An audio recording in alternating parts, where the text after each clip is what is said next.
Tədbirdə iştirak etmək üçün Əmək və Əhalinin Sosial Müdafiə Naziri, Yapın Sədr Müavini Əli Nağıyev şəhərimizə gəlib. Mərasimdən qabaq nazir və şəhər rəhbərliyi ilk öncə dahi Nizami Gəncəvinin məqbərəsində oldular. Sonra isə 20 yanvar şəhidlər abidəsini ziyarət etdilər. Əli Nağıyev partiyanın 10 illik yubileyini Gəncədə keçirməyinin səbəbini belə açıqladı. Partiyanın mən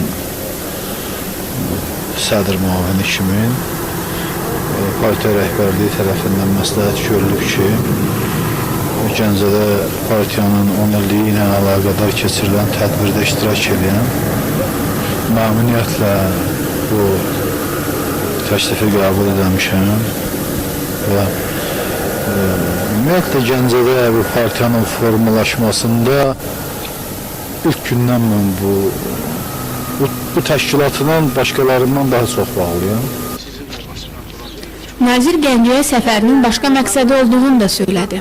Elə o protezləşmə reabilitasiya mərkəzinə mən baş çəkəcəyəm, oradakı tikinti aparan adamlara ciddi qrafik qoyacağım qabağına ki, yanvarın birindən o müəssisə işə düşməlidir. Deməli, deyilən vaxtda tikinti təhvil verməlidir, deyilən vaxtda orada avadanlıq içinə yığılmalıdır, deyilən vaxtla oranın işçiləri xalatı geyinib işə başlamalıdır.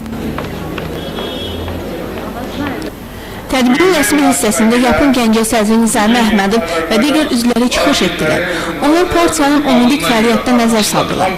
Gəncə şəhər icra hakimiyyəti başçısı Eyvaz Babayev isə iştirakçıları təbrik etdi və sonra şəhərdə son vaxtlarda görülən abadlıq işləri haqqında söhbət açdı.